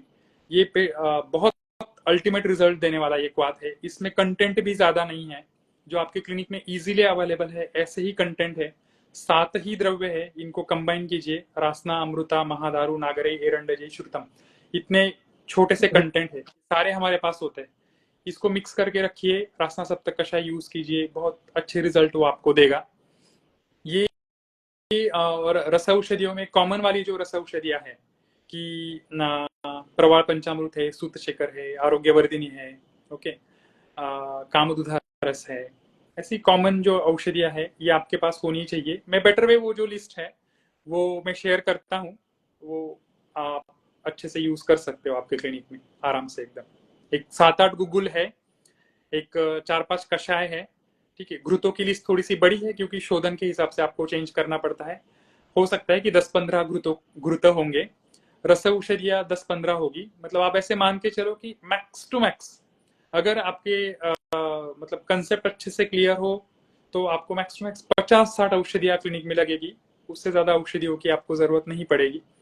और अगर आपको बहुत मतलब ऐसे है कि अल्पमात्रम बहुवेगम बहुदोषहरम सुखम ऐसे चाहिए कि अल्पस्यापि महर तत्वम, कि अल्प औषधियों में बहुत प्रैक्टिस करनी है तो आप इसको यूज कर सकते हो। और प्रभृतस्य अल्पकर्मता, अगर आपको बहुत औषधियों का उपयोग करके छोटे छोटे कर्म करने हैं तो वैसे भी कर सकते हो, आपके ऊपर डिपेंड है। लेकिन 50-60 औषधियों में आपका काम हो सकता है। ठीक है, ये हम लिस्ट शेयर भी कर देंगे इंस्टा के स्टोरी पे। तक्र का प्रयोग वाला भी इमेज एक डाल देंगे हाँ, सर। हाँ। तर्पणादि क्रम है वो भी मैं डालता हूँ, उसका भी चार्ट है, वो भी आपको अच्छा तक्र रहेगा। का प्रयोग सर, एक प्रॉब्लम आती है क्लिनिक प्रैक्टिस में, जो मेन अवेलेबिलिटी ऑफ औषधि की, कि किसके ऊपर ट्रस्ट करना चाहिए, पेटेंट औषधि या इस्टेब्लिश्ड कंपनी, उस पे भरोसा करे या खुद बनाए, तो उस पे आपकी क्या राय है सर? देखिए, मैं खुद भी पेटेंट औषधियां नहीं यूज करता हूँ, एक भी नहीं करता हूँ। उसके पीछे रीजन ऐसा है कि हमारे ग्रंथकारों ने ग्रंथों में जितनी औषधियां बनाकर रखी है वो हम वो पूरी भी यूज नहीं करते हैं। एक अध्याय में कम से कम आपको 100-150 योग तो मिल ही जाते हैं। उन 100-150 योगों में से हार्डली हम 3 या 4 औषधियां यूज करते हैं। तो पेटेंटेड मेडिसिन जो होती है वो अलग अलग प्रकार के कॉम्बिनेशन करते हैं। हाँ, मैं एक पेटेंट औषधि यूज करता हूँ, पाल्सिन्यूरॉन करके कैप्सूल है, वो मैं यूज करता हूँ। वो भी मेरा सेकंड चॉइस होता है। पहले मैं व्याधि के हिसाब से वायु की कौन सी चिकित्सा करनी उसके हिसाब से चॉइस करता हूँ। फर्स्ट प्रिस्क्रिप्शन में मेरे कभी पाल्सिन्यूरॉन नहीं होती है। लेकिन ग्रंथकारों ने अगर इतना रिसर्च करके आपके सामने सारी चीजें रेडीमेड करके रखी है, तो पेटेंट औषधियों में जाकर उसको यूज करने की कोई जरूरत नहीं है। अगर आपको करना है तो आप कर सकते हो, आपके ऊपर डिपेंडेंट है। लेकिन मैं शास्त्रों को और रूट्स को पकड़ने वाला इंसान हूँ, इसलिए मैं उसमें नहीं जाता हूँ। तो मैं स्ट्रिक्टली आपको भी कहूंगा कि आपको अगर शास्त्र के ऊपर विश्वास है तो better way not go for patent medicine. Okay, शायद कोई कंपनी वाले होंगे तो उनको लगेगा कि सर एकदम अपोजिट में है, लेकिन ग्रंथोक्त औषधियां यूज कीजिए। ग्रंथों में उनकी आपको अवस्था पता चलेगी। जैसे मैंने आपको बोला कि अधिकरण पता चलेगा, रोगाधिकार पता चलेगा, फलश्रुति पता चलेगी। उसके हिसाब से उसको आप प्लान करोगे तो वो एकदम अल्टीमेटली आपको रिजल्ट दे सकती है। इसलिए मैं खुद भी पेटेंट नहीं यूज करता हूँ। मेरा आपको अनुरोध रहेगा कि आप भी मत कीजिए यूज, क्योंकि ग्रंथों कारण ऑलरेडी इतने, आप देखिए, आप एक चरक संहिता सिर्फ रेफर करते हो तो आपको लाखों योग मिल जाते हैं एक चरक संहिता में। हमारे साथ चरक जी छोड़कर सुश्रुत जी का संहिता है, वाग्भट है, योग रत्नाकर है, इतने सारे हैं। क्या क्या आप दिमाग में रखोगे। इवन सिंपल बात बताता हूँ, मदन फल के 133 योग है वमन के लिए, हम कितने यूज करते हैं? हार्डली 2 3 4, इसके ऊपर नहीं नहीं जाते हैं हम। तो इतने सारे योग उन्होंने ऑलरेडी बना कर रखे, तो हमें खुद का दिमाग लगाने की जरूरत नहीं है।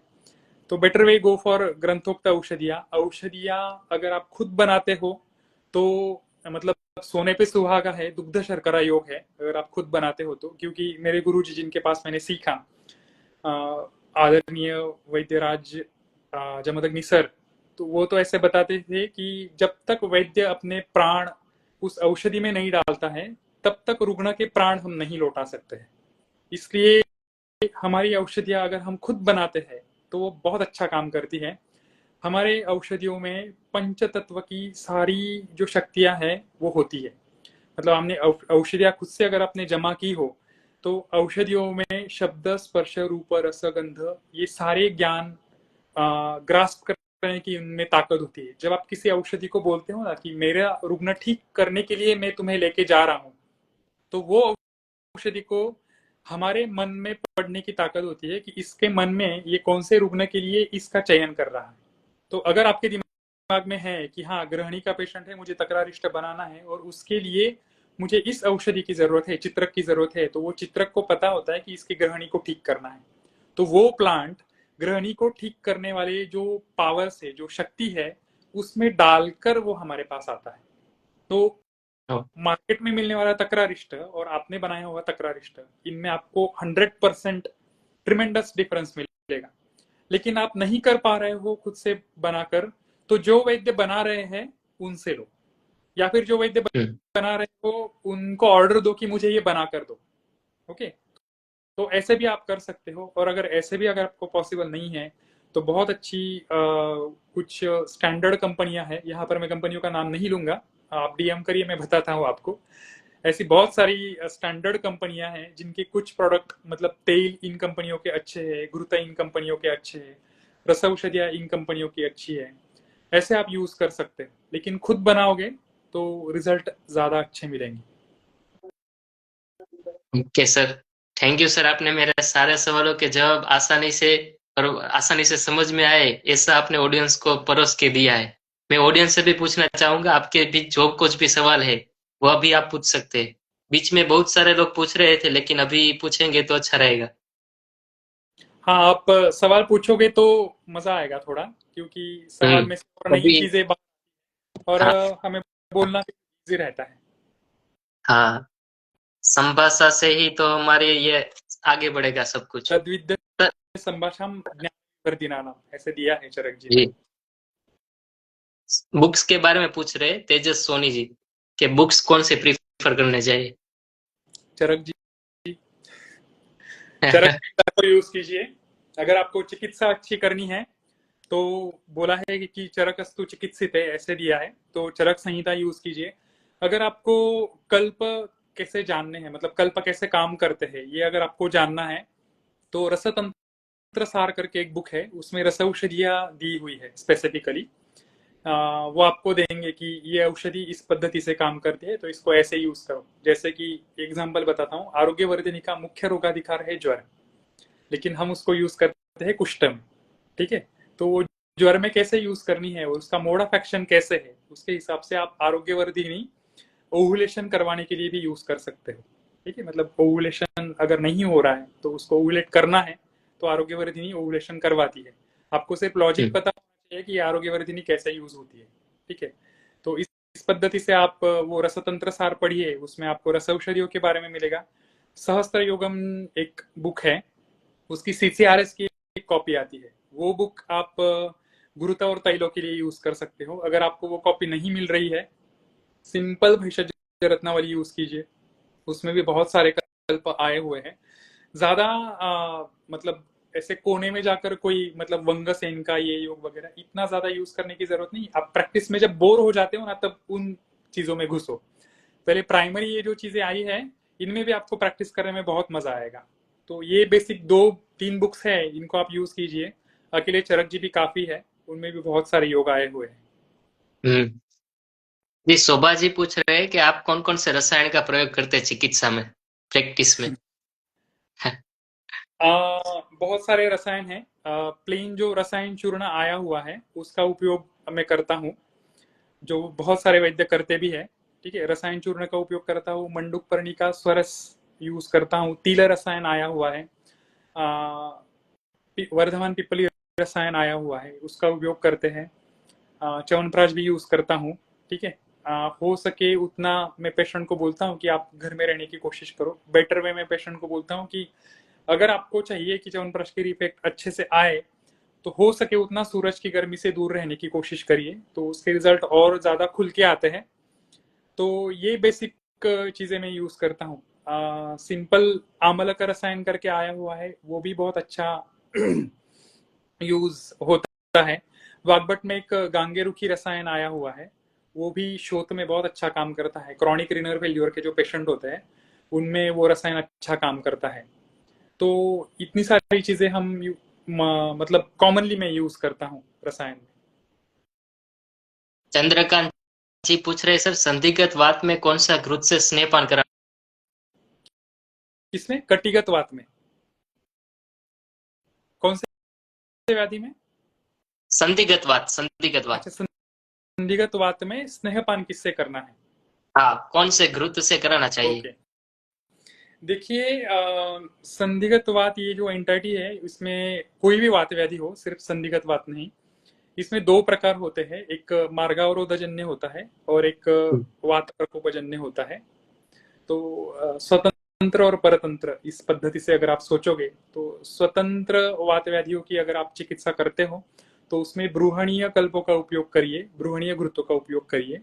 ठीक है, और परतंत्र वात प्रकोप वाले अगर आते हैं, तो उसमें पाचनीय घृतों का उपयोग करें। ओके, एग्जाम्पल तौर पर बताता हूँ कि अगर ब्रूहणीय कल्प यूज करना है तो बलाघृत है, ओके, या फिर पंचतिक्त घृत है, या फिर अश्वगंधा घृत है, शतावरी घृत है, बिलवादी घृत है, इनका उपयोग करिए एज अ ब्रूहणीय कल्प। ठीक है, और पाचनीय करके अगर आपको यूज करना है तो गुगुर तिक्त घृत है, इवन पंचतिक्त घृत इज ऑल्सो पाचनीय। तो मार्गावरोधजन्य संधिगत है तो इनका उपयोग करिए, और मार्गावरोधजन्य नहीं है तो इस हिसाब से करिए। तो ऐसे आप यूज कर सकते हो। हाँ, एक घृत तो मैं भी बताना चाहूंगा, भाव प्रकाश ने बताया, अस्थि श्रृंखला घृत। अस्थि जो श्रृंखला घृत, हाँ, वो हमने बनाया है अभी रिसेंटली, तो हाँ, इसी वजह से यस ये। यस, अस्थि श्रृंखला घृत के भी एकदम बढ़िया रिजल्ट है। मैंने उसको एवीएन में बहुत यूज किया है, एवीएन में भी मस्त रिजल्ट है उसके। सिर्फ वो घृत का एक अभी 2-3 दिन पहले मुझे एक स्टूडेंट का फोन आया था, सर अस्थि श्रृंखला घृत बना रहा हूँ और मेरे हाथ के ऊपर बनाने के वक्त पूरी खुजली आ रही है, अभी मैं क्या करूं? मैंने कहा फर्स्ट टाइम बना रहे हो? तो बोला कि हाँ। मैंने कहा नहीं, अस्थि श्रृंखला घृत बनाने के वक्त ग्लोव्स पहनो, नहीं तो हाथ के ऊपर खुजली आती है, उसमें मतलब वो रिएक्शन करवाता है हाथ के ऊपर, तो वो थोड़ा सा ध्यान रखिए। बनाने के वक्त ग्लोव्स पहन के बनाइए तो इजीली बन जाता है। उक्यो जी सर पूछ रहे हैं कि उन्माद चिकित्सा के स्पेशल योग आपके एक्सपीरियंस के तौर पे बताना चाहे तो उन्माद में कोई स्पेशल योग ओके। आपका एक्सपीरियंस हो। हाँ, उन्माद में मैं मैक्सिमम शमन करके भी कल्याणक महाकल्याणक का यूज करता हूँ। पैशाचिक घृत भी अच्छा काम करता है, महापैशाचिक है। ब्राह्मी वटी आती है, ब्राह्मी वटी का भी उपयोग होता है। स्मृति सागर रस में बहुत ज्यादा यूज करता हूँ, मस्त रिजल्ट है उसके। स्मृति सागर रस के एक मानस मित्र वटकम करके आया हुआ है, उसके भी रिजल्ट बहुत सुंदर पद्धति से मिलते हैं। एक उन्माद गज केसरी रस आया हुआ है, मस्त है उन्माद गज केसरी के रिजल्ट। मतलब इवन अगर उन्माद के अवस्था में पेशेंट है, वेगावस्था में आया हुआ है, तो आप उसको सब लिंग्युअली भी देते हो तो भी वो बहुत अच्छा काम करता है, उन्माद गज केसरी। तो ये इनके रिजल्ट बहुत अल्टीमेट है। इसके साथ आपको धूपन के भी कुछ योग यूज करने हैं, धूपन भी अच्छा काम करता है। दैवोपाचार्य चिकित्सा में अगर आपके गुरु आपको अलाउड करते हो तो उसके भी कुछ मंत्र है, वो मंत्र आप यूज कर सकते हो। कुछ तांत्रिक विधियां है, उनका भी उपयोग आप कर सकते हो। लेकिन अगर आपके गुरु आपको अलाउड नहीं करते हैं तो उसमें मत जाइए, सिंपल हमारी औषधियां यूज कीजिए, उससे रिजल्ट अच्छे मिल जाते हैं। तो इतने कॉमन कल्प हैं, इनका यूज हम करते हैं प्रैक्टिस में। जी, मंत्र के बारे में बताए कि अर्श चिकित्सा में भी एक मंत्र था जो हम शेयर कर देंगे। एक था अर्श चिकित्सा में भी एक मंत्र बताया है, उसका प्रयोग कर सकते। हाँ, कर सकते हो। वैसे हर एक व्याधि में अलग अलग मंत्र आए हुए हैं। मतलब अपना ये जो है, अर्श में है, ग्रहणी में है, कुष्ठ में है, पांडुरोग में है, उन्माद में है, अपस्मार में है, विषाद में है, अतत्वाभिनिवेश में है, ज्वर में है। ज्वर में तो आप सभी को पता है कि विष्णु सहस्त्र नाम का उपयोग बहुत अच्छे से मिलता है। तो है, बहुत सारे कल्प है। इवन आपका ये जो है वमन और विरेचन के करवाने के पहले जो मंत्र आया हुआ है, ओम ब्रह्म दक्षाश्वी रुद्रेंद्र, वो मंत्र है। उस मंत्र का भी उपयोग आप सारी औषधियों में कर सकते हैं। ठीक है, सिर्फ एक बात होनी चाहिए कि आपके गुरु ने उसको आपको अलाउड किया हो तो ही उपयोग करिए, नहीं तो फिर आपकी आंतरिक चेतना है, उसकी शक्ति उसमें काम करती है, फिर आपकी आंतरिक ऊर्जा उसमें कम होने लगती है, उसके अलग साइड इफेक्ट दिखते हैं। तो वो थोड़ा सा ध्यान रखिए। अगर आपको नहीं पता है तो बेटर वे स्किप फॉर मंत्र चिकित्सा। ओके सर, ध्रुव जी पूछ रहे हैं शिवलिंगी बीज के बारे में थोड़ा बताइए। शिवलिंगी बीज। ओके, शिवलिंगी बीज जो है, आप सभी ने शायद देखे ही होंगे शिवलिंगी बीज कैसे दिखते हैं। तो शिवलिंगी बीज मैं कहाँ पर यूज करता हूँ, मैं आपको बताता हूँ। सुप्रजनन के लिए हमारे यहाँ पर अलग अलग संस्कार आए हुए हैं, बीज संस्कार करके संस्कार होते हैं। तो उस संस्कारों में हम इसका उपयोग करते हैं। शिवलिंगी के बीज हम इंटरनली खाने के लिए देते हैं। ठीक है, इनफर्टिलिटी में भी जो पेशेंट है, मेल पेशेंट स्पेसिफिकली, जिसमें अजोस्पर्मिया आपको देखने को मिलता है, या फिर कंप्लीट एब्सेंस अगर पेशेंट में दिखता है कि अभी हमें नहीं मिल रहा है कुछ भी स्पर्म काउंट में, तो विरेचन करवाने के बाद शिवलिंगी का आप रसायन करके उपयोग कर सकते हो। वर्धमान शिवलिंगी रसायन करके पहले दिन 2 देने हैं, उसको इक्वल क्वांटिटी में बढ़ाना है, सम मात्रा में, इक्वल क्वांटिटी में। मतलब 2 4 ओके 6 8 ऐसे बढ़ाने हैं, 2 3 4 5 6 7 ऐसे नहीं बढ़ाने हैं। इसमें विषम नहीं आना चाहिए। और अभी विषम और सम क्यों, ये आपको पता है, ग्रंथकारों ने दिया हुआ है। ठीक है, तो सम क्वांटिटी में उसको बढ़ाना है। उसको बढ़ाते बढ़ाते आपको 84 तक लेके जाना है, और 84 से वापस उसको कम करना है। ऐसे आप 3 आवर्तन करते हो तो धीरे धीरे स्पर्म काउंट बढ़ने लगता है। तो मैं स्पेसिफिकली स्पर्म काउंट बढ़ाने के लिए इसका रसायन करके यूज करता हूँ। ओके, एक चीज आपको बताना चाहूंगा कि शिवलिंगी जब भी यूज करो तो better way not go for its चूर्ण, उसको चूर्ण मत कीजिए। क्योंकि मेरे मन में ऐसे भाव होते हैं कि वो शिवलिंग की तरह होते हैं, उसको मिक्सर में डाल के आप बारीक मत करो, उसको डायरेक्ट शरीर में जाने दो, तो उसके इफेक्ट ज्यादा अच्छे आते हैं। आप ट्राई करके देखिए, चूर्ण के रिजल्ट कम आते हैं। आपने अगर डायरेक्ट उसको यूज किया तो उसके रिजल्ट ज्यादा आते हैं। तो शिवलिंगी मैं इस पद्धति से यूज करता हूँ। फीमेल पेशेंट में मैंने कम यूज किया है, लेकिन मेल में यूज ज्यादा किया है मैंने उसका। ओके सर, तनुश्री जी पूछ रहे हैं कि आपने रस प्रयोग के बारे में बताया, रसादिक्रम में मधुर एंड अम्ल रस पक्वाशय के ऊपर काम करेगा, लेकिन उसके पहले वो जठराग्नि से पाचन होना चाहिए। अग्नि ही कम है तो पाचन कैसे करेगा, वैसा वो कहना चाहते हैं। इसलिए चरक जी ने वहां पर मधुर के साथ अम्ल का कॉम्बिनेशन दिया हुआ है। ठीक है, भले ही मधुर रस से थोड़ा सा अग्निमांद्य होगा, लेकिन अम्ल रस जो है वो अग्नि प्रदीप्ति करने वाला रस है। ओके, तो वो अग्नि प्रदीप्ति करेगा, साथ में वो मधुर का पाचन करके उसको आमाशय की तरफ लेके जाएगा, और अल्टीमेटली वो क्या होगा, पक्वाशय की जो दोष है वो अगर बैलेंस हो गए तो पक्वाशय में क्या है, अगर आपको तृतीय अवस्था पाक पता होगा तो पक्वाशय में भी एक अग्नि है। उन्होंने बोला है शोषमानस्य वह्नि नाम, ऐसा एक शब्द है। पक्वाशय की अग्नि जो होती है, उस अग्नि को अगर आप इन दोषों का मतलब ये मधुर और अम्ल वहां पर जाने के बाद जब वो बढ़ाती है अग्नि, तो पक्वाशय की अग्नि जब बढ़ेगी तो अल्टीमेटली आमाशय और ग्रहणी में रहने वाली जो अग्नि है वो भी वहां पर बढ़ेगी। तो ये टीकाकारों ने भी इसका एक्सप्लेनेशन दिया हुआ है, तो वहां पर आपके मन में ऐसी शंका नहीं आनी चाहिए कि ये अग्निमांद्य करेगा, नहीं करेगा, बिल्कुल नहीं करेगा। सर सवाल तो बहुत सारे बढ़ गए अभी तो, कौन कौन से लेने चाहिए? एक काम करेंगे सर, एक वर्कशॉप ही हम रख देंगे 3 दिन का, 3 डेज पूरा चरक संहिता कंप्लीट करा देंगे। चरक हेतु चिकित्सितम जो है उसको हम प्योरली आइडेंटिफाई कर सके लोग, उस तरीके से बताएंगे सर। कर सकते हैं। पूरी चरक संहिता एक्चुअली हाँ। कवर करना थोड़ा डिफिकल्ट रहेगा, लेकिन मैं थोड़े थोड़े लॉजिक्स दे सकता हूँ। हम प्लान करते हैं कुछ, तो आपको चरक जी और अच्छे से समझ में आ जाएंगे कि क्या वो करना चाहते हैं, क्या कहना चाहते हैं। तो सर आगे सवाल लेने हैं, बहुत सारे सवाल आगे हैं। आप या देखिए इंटरेस्टिंग सवाल अग्निवेश ने जैसे हाँ, अतिरिक्त सवाल पूछे थे, ऐसे अगर कुछ सवाल है तो उसको लीजिए। देखिए एक दो सवाल हो तो कोई प्रॉब्लम नहीं है, टाइम है मेरे पास अभी। ओके सर, मैं थोड़ा सा पढ़ लेता हूँ। हाँ चलेगा। आपको भी सर सवाल दिख रहे हैं ना नीचे? हाँ दिख अगर रहे आप हैं कुछ। आपको कोई इंटरेस्टिंग सवाल लगे वो भी आप बता सकते हो उसके बारे में।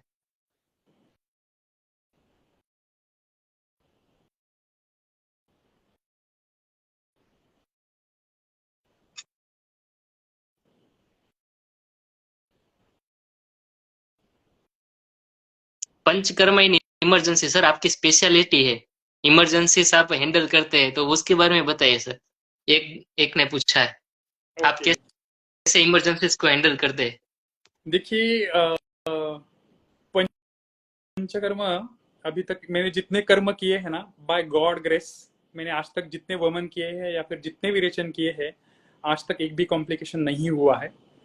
ओके, तो इमरजेंसीज हैंडल करना, जब मैं पीजी में था और पीजी के साथ बाकी जब मैंने दूसरे कहीं जगह पर पेशेंट देखे हैं, तो ऐसे इमरजेंसीज मैंने देखे हैं, मतलब सरक्त वमन तक इमरजेंसीज मैंने देखे हैं। लेकिन उसको हैंडल करना वहां पर ना, आपको उस वक्त के लिए जो शास्त्रों में चीजें नहीं बताई हुई है वो भी करनी पड़ती है। ओके, जैसे कि मैं आपको बताऊं कि मान लो कि कोई पेशेंट है, सरक्तवमन हो रहा है। ओके, और सरक्तवमन होते होते आपको दिख रहा है कि नहीं अभी ये वमन हो रहा है, इसको हमें रोकना चाहिए। तो ग्रंथों में हमने पढ़ा है कि मयूर पिच्छा भस्म वगैरह ये सारी चीजें देनी चाहिए। ओके, देनी चाहिए, लेकिन सबसे पहला रक्त के स्तंभन के जो उपाय है, संधान स्कंदनश्चैव वो पाचनम दहनस्तथा। अभी अंदर आप देखिए कि ब्लड कैसे निकल रहा है, थोड़े थोड़े वहां पर अगर आपको छींटे दिख रहे हैं ब्लड के, मतलब ब्लीडिंग जो है वो स्टमक के अंदर है, वहां रहकर ब्लड क्लॉट हो रहा है और वो फिर वो छींटा बाहर निकल रहा है। तो उसके ब्लीडिंग के लिए आपको ज्यादा कुछ करने की जरूरत नहीं होती है। ठीक है, वो ब्लीडिंग अपने आप रुक जाता है।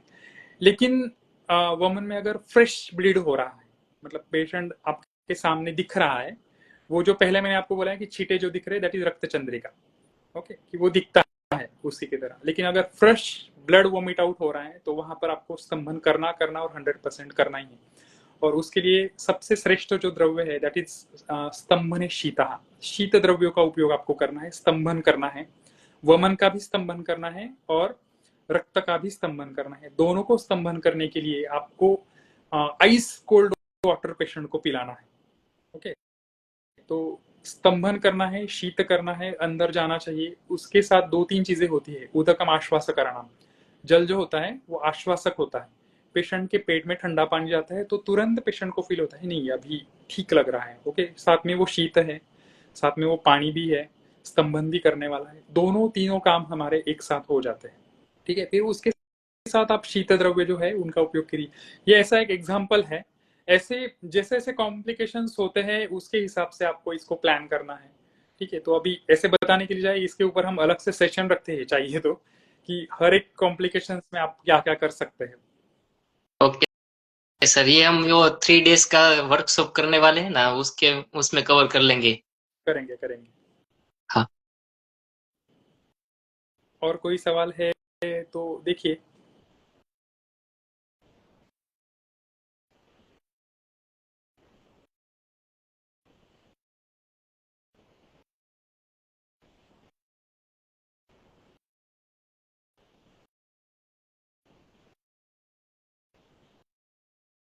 एक 500 के च्यवनप्राश के बारे में कुछ पूछ रहे हैं हाँ। कि बार बार बनाना पड़ेगा क्या। हाँ, बार बार बनाना पड़ेगा। आप बैचेस बनाकर पैकिंग करके रखिए ना। उल्टा 500 आलू का च्यवनप्राश अगर आप बनाते हो तो अकेला इंसान आराम से 500 आलू का च्यवनप्राश बना सकता है। ज्यादा 4-5 लोगों की जरूरत नहीं पड़ती है। आप एवरी संडे या फिर डेली आप इवनिंग के 5-6 घंटे देते हो तो रोज आप थोड़ा थोड़ा करके च्यवनप्राश बनाइए 500-500 आलू का। आप बना सकते हो, कोई दिक्कत नहीं आती उसको बनाने में।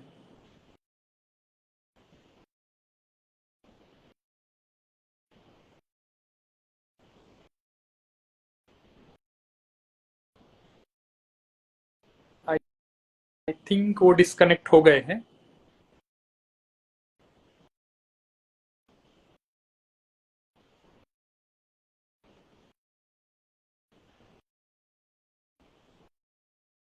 और किसी के कोई सवाल है अच्छे से तो पूछिए। मैं कमेंट पढ़ रहा हूँ अभी, कमेंट बॉक्स में जो कुछ आ रहे हैं सवाल।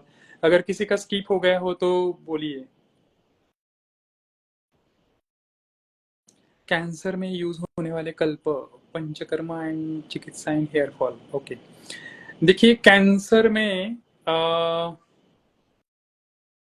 पहली बात यह है कि कैंसर को आप डायग्नोसिस अपने आयुर्वेद की पद्धति से कीजिए। कैंसर जो है उसको कैंसर पद्धति से मत देखिए। क्या सिम्टम्स पेशेंट दिखा रहा है उसके हिसाब से आप ट्रीटमेंट प्लान कीजिए, तो आपको प्लान करना इजी रहेगा। ज्यादा इतना कुछ मतलब कैंसर में आपको बहुत हाईफाई मेडिसिन कुछ यूज करने पड़ते हैं ऐसे कुछ नहीं है। उसमें सिर्फ आपको लॉजिकली सोचना पड़ता है कि क्या आप इसमें सोचते हो। मतलब कभी कभी कैंसर का पेशेंट जो होता है उसमें आपको बहुदोष की अवस्थाएं दिखती है। कभी कभी ऐसे होता है कि आपको ग्रहणी के सिम्टम्स दिखते हैं, कभी कभी आम्ल पित्त के दिखते हैं, कभी कभी प्रवाहिका के, कभी कभी अतिसार के। तो जो जैसे सिम्टम्स दिखेंगे उसके हिसाब से आपको डायग्नोसिस चेंज करना पड़ता है और उसके हिसाब से आपको मेडिसिन प्लान करने पड़ते हैं।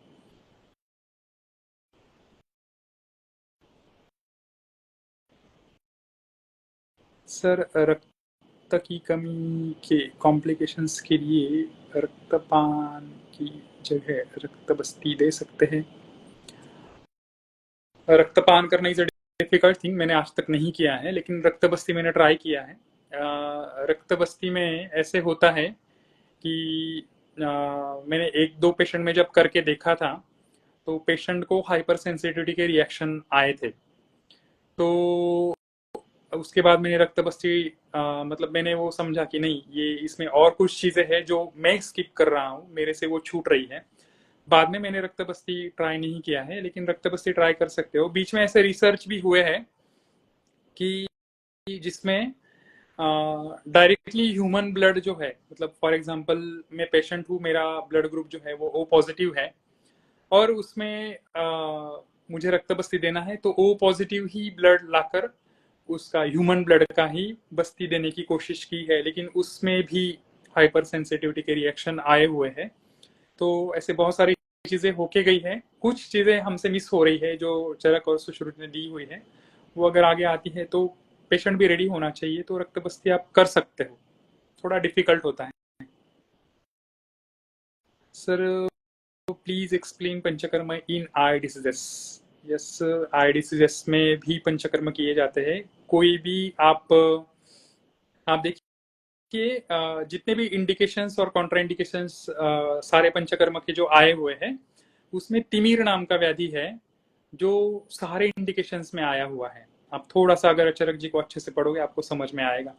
तो नेत्रगत ऑलमोस्ट बहुत सारे विकारों में आप पंचकर्म कर सकते हो। इवन उन्होंने बोला है अगर नेत्र तर्पण करना है तो नेत्र तर्पण का पूर्वकर्म पंचकर्म है, अगर शिरोबस्ती करना है तो उसका पूर्वकर्म पंचकर्म है। तो panchakarma as a purvakarma of any eye disease ये करना बहुत जरूरी है। तो आप उसका उपयोग कर सकते हो, बहुत सारी चीजें वमन विरेचन नस्य रक्त मोक्षण कर सकते हो, कोई दिक्कत नहीं है करने में।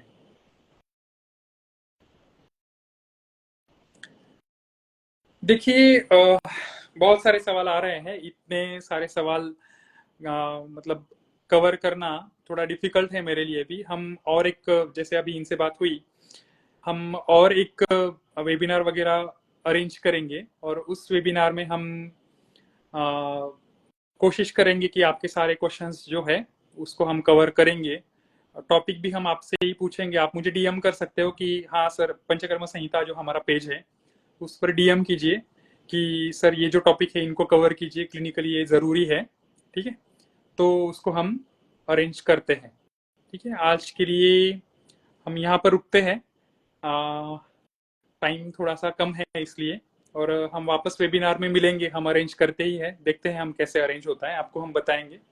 तो हम वेबिनार में मिलते हैं। ठीक है,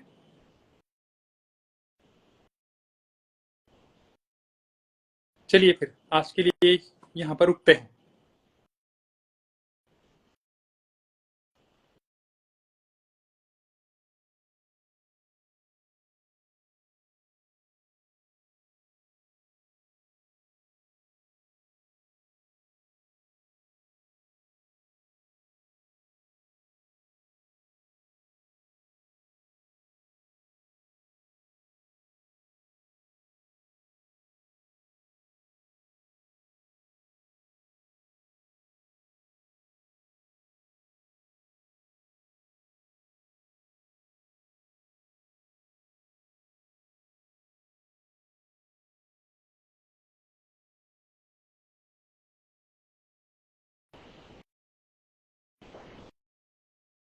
thank you, thank you, thank you, आप सब लोग यहाँ पर आए, अपना टाइम दिया।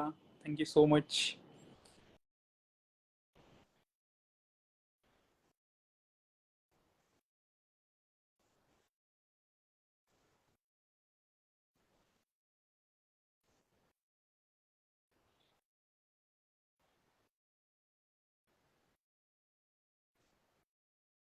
हाँ, ये लाइव हम सेव करने वाले हैं, सेव करके हम डालने भी वाले हैं, तो आप वहां से उसको वापस सुन सकते हो।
शायद वो कनेक्ट नहीं हो पा रहे हैं, कहाँ से कनेक्ट करें अभी।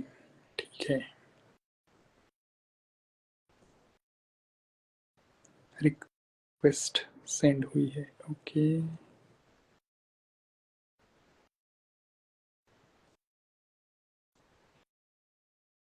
हाँ, एक्सेप्ट की है मैंने रिक्वेस्ट, शायद अभी आपको दिख जाएगी। Okay, done.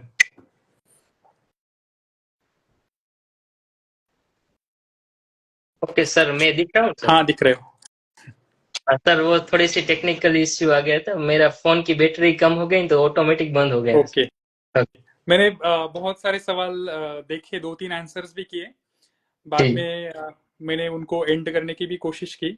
हाँ। अभी अभी सेशन आपकी तरफ है। ओके, तो मैं माफी चाहूंगा बीच में ये मेरी वजह से थोड़ा सा गड़बड़ा गया होगा, लेकिन सर ने तो सब के आंसर्स अच्छी तरीके से दिए हैं। आप सभी का डाउट्स भी क्लियर हो गया होगा, और इस सर के साथ हम आगे भी और सेशंस भी करते रहेंगे। सर 6th जनरेशन वैद्य है, नाड़ी वैद्य भी है, तो उनका एक्सपीरियंस हम और भी लेंगे इनसे। और सर बहुत बहुत धन्यवाद, आपने अपना ये कीमती समय निकाला इस सेशन के लिए, हमारे ऑडियंस के लिए भी। Thank you, thank you.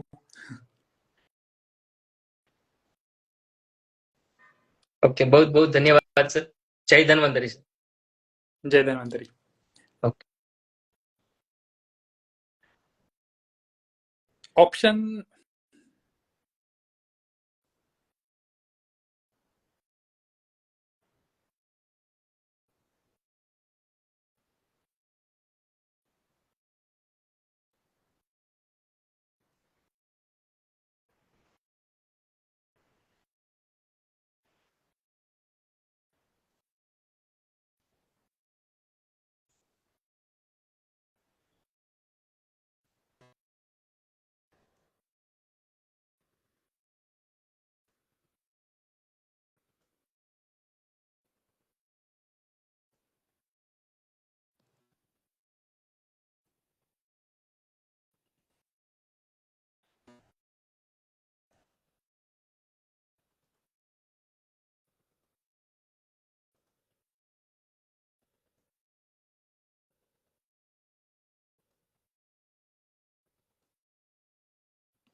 इसको सेव कहाँ से करूँ?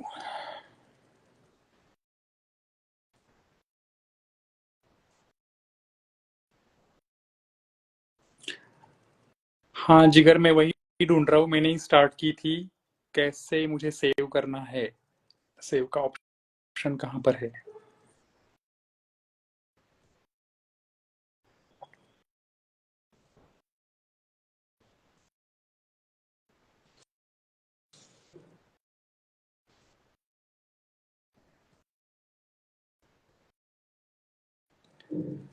Save save save.